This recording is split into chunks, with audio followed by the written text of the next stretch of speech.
আবু সাইদ বলে একটা ছেলে আপনারা দেখেছেন ইন্টারনেটে ভাইরাল, বুকটাকে পেতে দিয়েছে, বলছে চালাও গুলি, আর সত্যি গুলি চালিয়ে দিয়েছে। মারছে মুসলমান, মরছে মুসলমান। হাই রে হাই, কোরআন বলছে ইন্নামাল মুমিনুনা ইখওয়াতুন, মুমিনরা হলো একে অপরের ভাই। ফাসলিহু বাইনা আখাওয়াইকুম, যখন দ্বন্দ্ব হবে ইসলাহ করো, বসে ফয়সালা করো। বন্ধুরা আমার, তরুণ যুবকেরা আমার, মুরব্বিয়ানেরা আমার, এই এতগুলো মানুষ মারা যাচ্ছে এখন, দাও দাও করে বাংলাদেশ জ্বলছে, কত গাড়ি ঘোড়া সব পুড়ছে, তার রেস পৃথিবীর বিভিন্ন জায়গাতে ছড়িয়ে যাচ্ছে, বিদেশের মাটিতেও সেখানেও প্রতিবাদ হচ্ছে, এমনকি আমাদের কলকাতাতেও হয়েছে। আপনারা দেখেছেন। বন্ধুরা আমার, তরুণ যুবকেরা আমার, ছাত্রদেরকে বলবো উগ্রতা বর্জন করুন। আর বাংলাদেশের যদি প্রশাসনের কাছে আমার কোনো খবর পৌঁছায়, আমার বক্তব্য পৌঁছায়, আমি বলবো যে আপনারা তাড়াতাড়ি দ্রুত কোঠা প্রথা বাতিল করুন, কোঠা প্রথা বাতিল করে সবাইকে ইকুয়াল করুন। যদি একান্ত কোঠা দিতে হয় তাহলে অর্থনৈতিকভাবে পিছিয়ে পড়া মানুষদের অর্থনৈতিকভাবে দেখে বিচার করে তাদের এগিয়ে নিয়ে আসার ব্যবস্থা করুন। কিন্তু এইভাবে রিজার্ভেশন বাতিল করে ছাত্রদের কথা মান্যতা দিন, কারণ ছাত্ররাই হলো আগামী দিনের ভবিষ্যৎ। তাকিয়ে দেখুন বাংলাদেশের দিকে, সেখানে আজ পর্যন্ত সন্ধ্যা পর্যন্ত খবর দেখলাম 50 জনেরও বেশি মানুষ তারা মারা গেছে। ভারতবর্ষের চ্যানেলগুলো খবর করছে, এবিপি আনন্দের মতো নিউজ বলছে 50 জনেরও বেশি মারা গেছে, শত শত মানুষ আহত হয়েছে। এখন বলুন তো, মারছে কারা, মরছে কারা? মারছে কারা, মরছে কারা? মারছেও মুসলমান, মরছেও মুসলমান। ব্যাপারটা কি নিয়ে?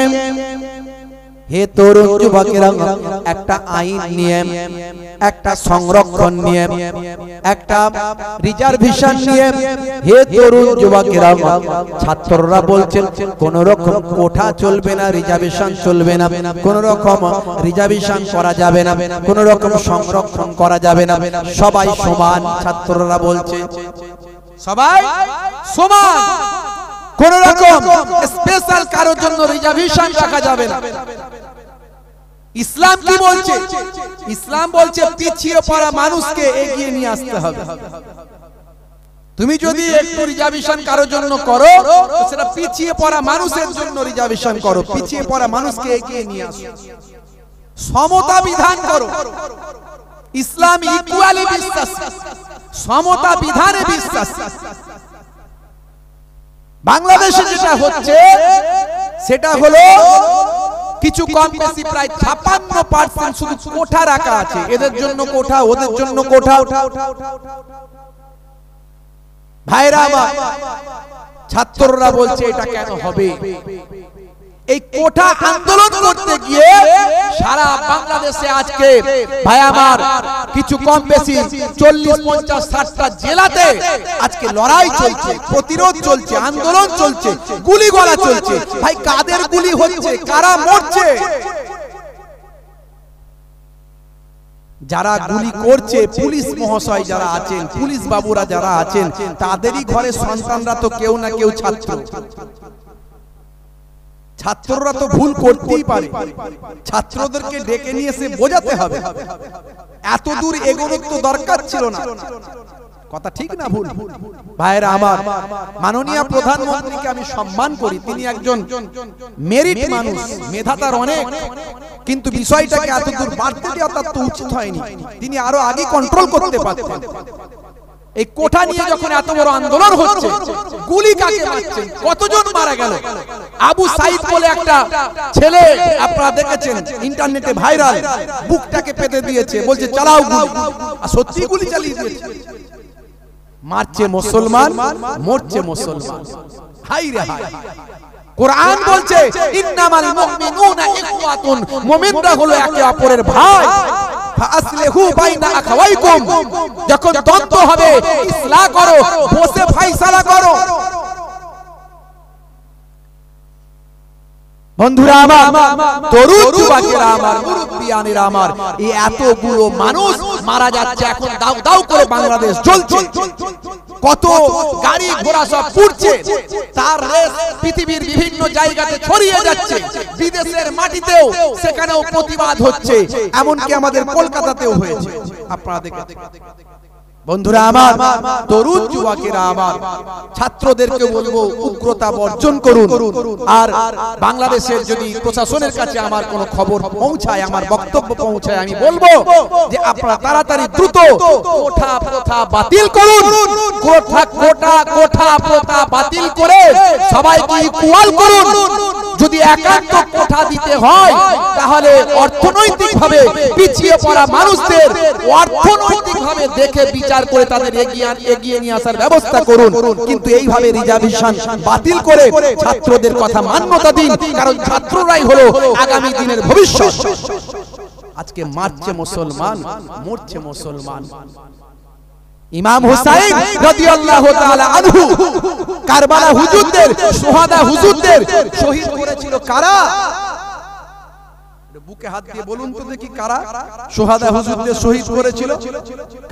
কারা শহীদ করেছিল? এজিদ বাহিনী, এজিদের দল, উবাইদুল্লাহ বিন জিয়াদের দল। তারা কারা? তারা কোনো খ্রিস্টান ছিল না, তারা কোনো ইহুদি ছিল না, তারা কোনো অমুসলিম ছিল না, তারা সব মুসলমান ছিল।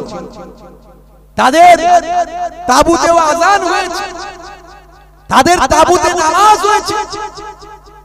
তারা আযান নামাজ পড়ে রাসূলের কলিজার টুকরা, যে রাসূলের নামে কালেমা পড়েছে, যে রাসূলের নামটা আযানে উচ্চারণ করেছে, যে রাসূলের নামটা তাশাহুদে পড়তে হয়েছে, সেই রাসূলের টুকরা, কলিজার টুকরা নাতিদেরকে তারা শহীদ করেছে, এমন কি নির্মম ভাবে শহীদ করেছে, পানি পান করতে না দিয়ে শহীদ করেছে। চিন্তা করতে পারে আজকে মুসলমান আমাদের এত খারাপই কেন? মুসলমান সর্ব উৎকৃষ্ট একটা সম্প্রদায়, যদি মুসলমানের মধ্যে মুসলমান হয়, আর আজকে আমরা সর্বনিকৃষ্ট সম্প্রদায়ে পরিণত হয়েছি। মুসলমানদের পাড়ায় দেখুন অশান্তি, মুসলমান এলাকায় দেখুন অশান্তি, পাশাপাশি 10টা অমুসলিম হিন্দু ভাইদের পাড়ায় আছে, দেখবেন তারা ওখানে সিপিএম, তৃণমূল, কংগ্রেস, বিজেপি সব একসঙ্গে রাতের বেলা মিটিং করে, একসঙ্গে খায় দায় ঘুরে বেড়ায়। আর মুসলমান পাড়ায় এক চাচতো ভাই আর এক ফুফুতো ভাই, এই দল করে ওই দল করে, দুজনে একে অপরের কথা নাই, এর বিয়ে বাড়িতে যায় না, এর ওর সঙ্গে আত্মীয়তা নাই, এর বাড়িতে যাতায়াত বন্ধ করেছে, একই রক্তের সম্পর্ক, পলিটিক্স, পার্টি, দল, মত, সিলসিলা, মাযহাব এই সব করে নিজেদের মধ্যে কথা বলা নাই, দ্বন্দ্ব, মারপিট, ঝগড়া, অশান্তি আছে না নাই? বিশ্বাস, মহব্বত, আকীদা, মাযহাব, পার্টি, পলিটিক্স নিজের বুকে রাখুন।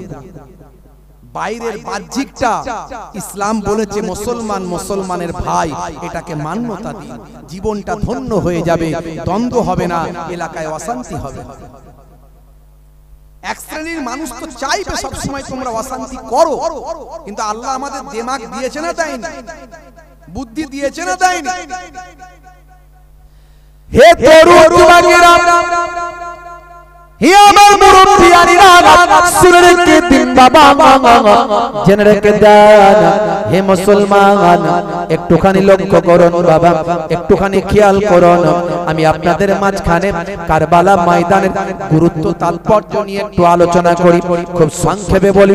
হে তরুণ যুবকেরা, কারবালা ময়দান আমাদের কি শিক্ষা দিল, কারবালা ময়দান আমাদের কি শেখালো, আপনাদের মাঝখানে একটুখানি আলোচনা করে দিই বাবা।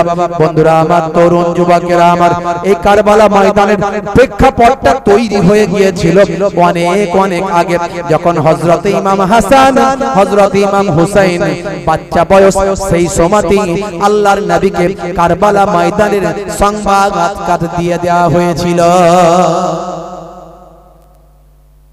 ইমাম হাসান, ইমাম হুসাইন যখন ছোট, তখন থেকেই কারবালা ময়দানের সংবাদ, শুহাদায়ে কারবালা হুজুরদের সংবাদ, ইমাম হুসাইন হুজুর যে শহীদ হবে, ইমাম হাসান হুজুর যে শহীদ হবে, এই সংবাদ আল্লাহর নবীর কাছে পৌঁছে দেওয়া হয়েছে। বন্ধুরা আমার, তরুণ যুবকেরা আমার, হে আমার মুরব্বিয়ানিরা, শুনে রেখে দিন বাবা, জেনে রেখে দেন। হে মুসলমান, একটু লক্ষ্য করুন, একটুখানি খেয়াল করুন বাবা। আল্লাহর নবী আল্লাহর রাসূলের একজন মুহাব্বতের সাহাবী ছিলেন, নাম হলো হযরত দাহিয়াতুল কালবি রাদিয়াল্লাহু তাআলা আনহু। দাহিয়াতুল কালবির ঘটনা আমি বলবো না, দাহিয়াতুল কালবির ঘটনা অনেক লম্বা। তিনি ছিলেন কুফফারদের সরদার, কুফফারদের নেতা। এই নেতা হওয়ার কারণে মানুষকে, ভাইরা আমার, তরুণ যুবকেরা আমার, মুরব্বিয়ানেরা আমার, এই নেতৃত্ব নেওয়ার কারণে তাকে জীবনে অনেক অন্যায় কাজ করতে হয়েছিল। একে তো ইসলাম তখন তারা মানতে পারেনি, ইসলামের নীতি আদর্শ তখন মানেনি, দয়ার নবীর সোহবত তিনি পাননি। তার আগের কথা বলছি, জীবনে সারাটা জীবন ধরে পাথরকে খোদা বলে মেনেছেন, পাথরের কাছে সিজদা করেছেন, পাথরকে খোদা বলে মেনেছেন। হে তরুণ যুবকেরা, শুধু তাই নয়, জীবনে তিনি ভাইবার তৎকালীন যুগে কন্যা সন্তান জন্ম হওয়া মানে মহা অন্যায় হয়ে যাওয়া। কন্যা সন্তানের জন্ম হওয়া মানে পিতা যেন মুসিবতের মধ্যে পড়ে যায়, তাই বেশিরভাগ মানুষ কন্যা সন্তানকে জ্যান্ত হত্যা করত। হে তরুণ যুবকেরা, হে আমার মুরব্বিয়ানেরা, আর এই জ্যান্ত হত্যা করার ভাই আমার দায়িত্বটা গোত্রের নেতা, দলের নেতার উপর বর্তাত। যিনি দলের নেতা, তাকেই কন্যা সন্তানকে হত্যা করতে হতো। তার কাছে ভাই আমার জীবিত কন্যা সন্তানকে, সদ্যজাত কন্যা সন্তানকে দলের নেতার কাছে তুলে দিত। এলাকার মানুষ, এবার তুমি এই মা বাচ্চাটিকে হত্যা করে দাও। এইভাবে হে তরুণ যুবকেরা, দাহিয়াতুল কালবি জীবনে জিন্দেগিতে 70টারও বেশি জীবন্ত কন্যা সন্তানকে নিজে হাতে হত্যা করেছিল। এত বড় একজন পাপী মানুষ ছিলেন তিনি প্রথম জামানায়। কেন কন্যা সন্তান হলে, জন্ম হলে হত্যা করে দেয়? কেন? তার কারণ হলো কন্যা সন্তানকে বিয়ে দিতে হবে, কন্যা সন্তানকে বিয়ে দিতে হবে। ভাই একটু এসে ফ্যানটা একটু কাছে করে দেন না ভাই, ফ্যানে একটা হাওয়া স্পিড নেয় একদম, মানে হাওয়া তো লাগছে না, একটু কাছে করে। কন্যা সন্তান হলে তার বিয়ে দিতে হবে, জামাইয়ের কাছে শ্বশুরের সম্মান নষ্ট হবে। তখনকারের মানুষ এতটাই অ্যাগ্রেসিভ, এতটাই ভয়ঙ্কর, মাইট ইজ রাইট, জোজ্জার মুল্লুকদার, এতটাই বদমাইশ ছিল। একজন মানুষ যদি খুন হয়ে যেত, তারা বদলা নিত 100টা মানুষকে হত্যা করে। একজনের পরিবর্তে 100 জনকে হত্যা করলে তবে তাদের মন ঠান্ডা হতো, জান ঠান্ডা হতো। তখনকার যুগের মানুষ কোন অন্যায় কাজ করলে গর্ববোধ করত, গর্ববোধ করত, আমি এই কাজটা করেছি, আমি চুরি করতে পেরেছি, আমি খুন করতে পেরেছি, আমি ধর্ষণ করতে পেরেছি। তারা লজ্জা মনে করত না। সেই সময়তে আমার আপনার নবী, দয়ার নবীকে আল্লাহ পাঠিয়েছিলেন পরিবেশ ঠিক করার জন্য। দয়ার নবী এসে এমন পরিবেশ ঠিক করলেন, ইসলামের নীতি আদর্শ এমন ভাবে তুলে দিলেন মানুষের কাছে, যারা কন্যা সন্তানকে হত্যা করত, তারা কন্যা সন্তানকে রক্ষক বাঁচানোর জন্য নিজেদের জীবনকে উৎসর্গ করে দিল। ভাবুন তো, পুরো পরিবেশটা চেঞ্জ করে দিলেন আমার নবী। যারা কন্যা সন্তানের সতীত্ব নষ্ট করত, তারা কন্যা সন্তানের সতীত্ব বাঁচানোর জন্য নিজেদের জীবনকে উৎসর্গ করে দিল। নবী এসে বললেন, মায়ের পায়ের তলায় সন্তানের জান্নাত।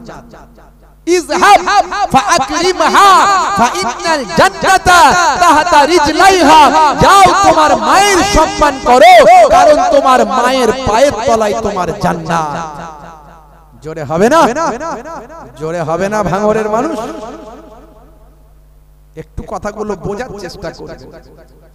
সেই সময়কার কথা আমি বলছি। আজও কন্যা সন্তানের জন্ম হলে সেই জাহেলিয়াত যুগের ছোঁয়া আমাদের মধ্যে আছে। অনেক পিতার মন খারাপ করে, কথা ঠিক না ভুল? মেয়ের জন্ম হয়ে গেল, ছেলে হলে ভালো হতো, আমার একটা লাঠি হতো। সর্বনাশ, ছেলের জন্ম হলে নাকি লাঠি হবে, বাপের লাঠি। বুঝতে পারছেন? যেই ছেলের বয়স 16 বছর হলো তাকে পাঠিয়ে দিল কাজে, যা বাবা কাজ করে খা, একটু ইনকাম করে দে বাবা, আমার বয়স হয়ে গেছে। কত বয়স চাচা? বলে 42 বছর। 42 বছর বয়সে তুমি রিটার্ন নিয়ে নিলে? বলে হ্যাঁ। আর কত খাটবো? এবার ছেলেরা খাচ্ছে, ছেলেদের পয়সায় খাচ্ছে, চায়ের দোকানে বড় বড় বুকনি দিচ্ছে। ছেলেদের পয়সায় খাচ্ছে, বাপ চায়ের দোকানে বড় বড় ডায়লগ দিচ্ছে। জানো আমার ছেলে আজকে 26 ইঞ্চি টিভি কিনে নিয়ে এসেছে। উড়ি সর্বনাশ। আর ইসলাম বলেছিল যতক্ষণ পর্যন্ত তোমার শরীরের তাকত থাকবে, যতক্ষণ পর্যন্ত তোমার শরীরের ক্ষমতা থাকবে, ততক্ষণ পর্যন্ত তুমি নিজে পরিশ্রম করো, খেটে খাও, খেটে ইনকাম করো, নিজে হাতে হালাল কামাই অর্জন করো। কখনো হারাম কামাই অর্জন করবে না। গায়ে গতরে খেটে পরিশ্রম করে যে খেলো সে হালাল খাদ্য খেলো। জোরে হবে না? বন্ধুরা আমার, তরুণ যুবকেরা, ছেলের জন্ম হয়েছে, বাপ মিষ্টির প্যাকেট নিয়ে গোটা এলাকায় দৌড়াচ্ছে, মিষ্টি খাও, মিষ্টি খাও, আমার ছেলে হয়েছে, আমার ছেলে হয়েছে। আমি অত বেশি হয়েও না খুশি, অত বেশি হয়েও না খুশি। ওই ছেলে বড় হলে মারবেই তোমায় খুশি। খুশি না হয়ে বরং ছেলেটাকে কি করে মাদ্রাসায় দিয়ে মানুষের মতো মানুষ করব, এই চেষ্টা কর। নবী বলছেন আও তারাকা ওয়ালাদান ইস্তাগফির লাহু বাদা মাউতিহি। নেক সন্তানের জন্ম হলে ওই নেক সন্তান যদি পৃথিবীতে রাখতে পারো, এই ওই নেক সন্তানের ওসিলায় বাপ মা কবরে পড়ে পড়ে কিয়ামত পর্যন্ত সওয়াব পেতে থাকবে। এটা হলো সাদকায়ে জারিয়া। তোমার সন্তানটাকে ছোটবেলায় মাদ্রাসায় দাও, মক্তবে দাও, ছোট্টবেলায় একটুখানি তাকে আল্লাহর কালামুল্লাহ পাক শিখিয়ে দাও, নামাজ শিখিয়ে দাও, পিতামাতার হক হুকুকগুলো শিখিয়ে দাও, মায়ের খেদমত বাপের খেদমত শিখিয়ে দাও, পাক নাপাকটা শিখিয়ে দাও, জায়েজ নাজায়েজটা জানিয়ে দাও। তারপর তোমার ছেলের ব্রেন ভালো, মাথা ভালো, বুদ্ধি ভালো, তাকে ডাক্তার করো, তাকে ইঞ্জিনিয়ার করো, তাকে হায়ার এডুকেটেড করো। তার পড়াশোনাকে চেপে রেখো না, নিজে না খেয়ে হলেও সন্তানকে পড়াও। কারণ ওই ছেলেটা বড় হয়ে যদি ডাক্তার হয়, ওই ছেলেটা বড় হয়ে যদি ইঞ্জিনিয়ার হয়, ওই ছেলেটা বড় হয়ে যদি সায়েন্টিস্ট হয়, তোমার মুখ উজ্জ্বল করবে, তোমার গ্রামের মুখ উজ্জ্বল করবে, তোমার দেশের মুখ উজ্জ্বল করবে। আর ছোটবেলায় তার মধ্যে যদি ইমানি চেতনা দেওয়া হয়, পাক না পাক, জায়েজ না জায়েজ, হারাম হালাল, নামাজ রোজা যদি জিনিসটা যদি ঢুকিয়ে দেওয়া হয়, ওই ছেলেটার ওসিলায় বাপ মা কবরে পড়ে পড়ে কিয়ামত পর্যন্ত সওয়াব পাবে। ভাইরা আমার, তরুণ যুবকেরা আমার, হে জওয়ান যুবকেরা, হে আমার বন্ধুরা, শুনে দিন বাবা, এই দাহিয়াতুল কলবি সাহাবী বাবা এত বড় একজন পাপী মানুষ ছিলেন। শুধু তাই নয়, তিনি তার নিজে হাতে নিজের কন্যাকে পর্যন্ত জীবন্ত হত্যা করেছিলেন। এই ঘটনা আপনারা জানেন, এই ফেমাস ঘটনা, অনেক আলেম ওলামারা ওয়াজ করেছে। এই কথা আমি আপনাদের মাঝখানে বলবো না। বন্ধুরা আমার, তরুণ যুবকেরা আমার, আমি যেটা বলবো, হে তরুণ যুবকেরা শুনে রেখে দেন, কারবালা ময়দানের প্রেক্ষাপট, হযরত ইমাম হাসান হুজুর ইন্তেকালের শহীদের প্রেক্ষাপট, অনেক আগে ছোটবেলাতেই সংবাদটা, খবরটা আল্লাহর নবীর কাছে এসেছিল। বন্ধুরা আমার, তরুণ যুবকেরা আমার, শুনে রেখে দেন, ভাইরা আমার, মুরব্বিয়ানেরা আমার, সে হযরতে দাহিয়াতুল কলবি সাহাবী আল্লাহর নবীর সন্ধান পেয়ে যখন তার চেতনা জাগলো, যখন তার মনে হলো আমি অন্যায় কাজ জীবনে অনেক করেছি, আল্লাহর নবীর সংবাদ পেয়ে নবীর কাছে এসে আত্মশুদ্ধি করার জন্য এলো, প্রায়শ্চিত্ত করার করার জন্য এলো, আল্লাহর নবীর কাছে তওবা করার জন্য এলো। হে তরুণ যুবকেরা, দয়ার নবীর কাছে এসে নিজের জীবনের জিন্দেগির কথাগুলো খুলে বলল। এমন কি কেমন করে নিজের কন্যা সন্তানকে নিজে হাতে হত্যা করেছেন সেইটা তিনি খুলে বললেন। এমন করুণ হৃদয় বিদারক ঘটনা শুনে তিনি কাঁদতে লাগলেন। বলতে বলতে তিনি কেঁদে ফেললেন।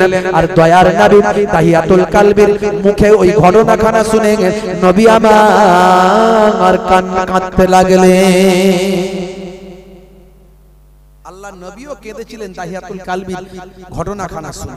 বুঝতে পারছেন? হে তরুণ যুবকেরা,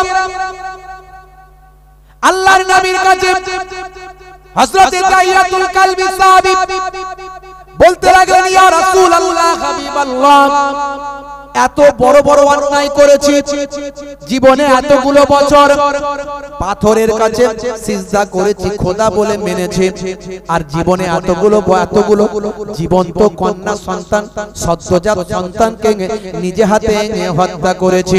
হে তরুণ যুবকেরা, শুনে রেখে দিন বাবা, আল্লাহর নবীর কাছে ঝরঝর করে কাঁদতে কাঁদতে বললেন, ও দয়ার নবী, আখিরি জামানার পয়গম্বর হুজুর, বলুন বলুন, আমার জীবনে জিন্দেগির গুনাহ কি আমার আল্লাহ মাফ করবেন? আল্লাহ বলেছেন, হে দুনিয়ার মানুষ, শুনে রেখে দাও, তোমরা জীবনে যত বড় অন্যায় করে ফেলো না কেন, যদি তোমরা অনুতপ্ত হও, যদি তোমরা প্রায়শ্চিত্ত করতে চাও, যদি তোমরা ক্ষমা পেতে চাও, তাহলে আমার দরবারে ফিরে আসো। লা তাকনাতু মির রাহমাতিল্লাহ, বান্দা আমার রহমত থেকে নিরাশ হয়ে যাস না। ইয়া আইয়ুহাল্লাযীনা আমানু তুবু ইলাল্লাহি তাওবাতান নাসুহা।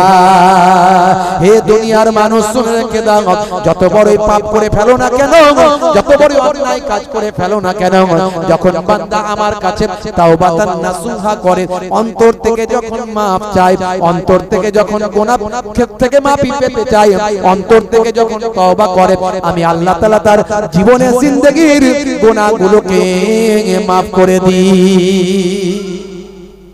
জোরে হবে না? জোরে হবে না?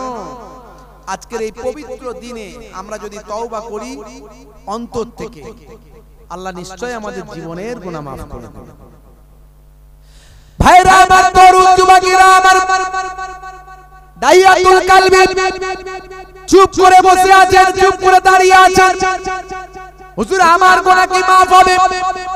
দয়ার নবী কিছু বলছেন না, আল্লাহর নবী চুপ করে আছেন, এখনো কিছু বলছেন না। কোরআন মাজিদ আল্লাহ রাব্বুল আলামিন জানিয়ে দিয়েছেন, হে দুনিয়ার মানুষ, শুনে রেখে দাও, মা ইয়ান্তিকু আনিল হাওয়া ইন হুয়া ইল্লা ওয়াহিয়ুন ইউহা। আমার নবী নিজের ইচ্ছায় কোনো কথা বলেন না। হে দুনিয়ার মানুষ, শুনে রেখে দাও, যতক্ষণ না আমি আল্লাহ ওহী দিয়ে না জানিয়ে দিই। জোরে হবে না? জোরে হবে না? তাহলে আমার আপনার নবী নিজের ইচ্ছায় কোনো কথা বলেন না। তাহলে নবী যে কথাগুলো বলেছেন হাদিস, সেগুলো নবীর কথা মানে কি হাদিস? সেগুলো সব আল্লাহরই কথা, নবীর মুখ থেকে বেরিয়েছে। কথা ঠিক না ভুল? ভাইরা আমার, তরুণ যুবকেরা আমার, কিছু মানুষ বলছে শুধু এই হাদিসগুলো নেবো, ওগুলো নেবো না। বললে ঈমান থাকবে? বললে ঈমান থাকবে?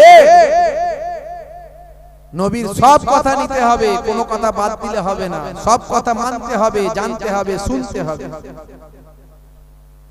হে তরুণ যুবকেরা, হে আমার বন্ধুরা, হে আমার মুরব্বিয়ানেরা, এমন সময় ফেরেশতা জিবরাইল আলাইহিস সালাম এসে হাজির হলেন। জিবরাইল আলাইহিস সালাম এসে হাজির হয়ে দয়ার নবীকে বলতে লাগলেন, ইয়া রাসূলুল্লাহ, হাবিবাল্লাহ, আমার আল্লাহ আপনার ওই সাহাবীর জীবনে জিন্দেগির গুনাহগুলো মাফ করে দিয়েছেন। ইসলাম মিটা দেতা হে আগলে গুনাহোं को, ইন্নাল ইসলাম ইয়াহদিমু মা কানা কাবলাহু ওয়া ইন্নাল হিজরাতা তাহদিমু মাকানা কাবলাহা ওয়া ইন্নাল হাজ্জা ইয়াহদিমু মাকানা কাবলাহু ইসলাম মিটা দেতা হে আগলে গুনাহো কো হে তরুণ যুবকেরা হে আমার মুরব্বিয়ানেরা শুনে রেখে দিন বাবা জেনে রেখে দেন হজ তার পূর্বের জীবনের গুনাহগুলো maaf করে দেয় মনে রাখবেন হজ তার পূর্বের জীবনের গুনাহগুলো maaf করে দেয়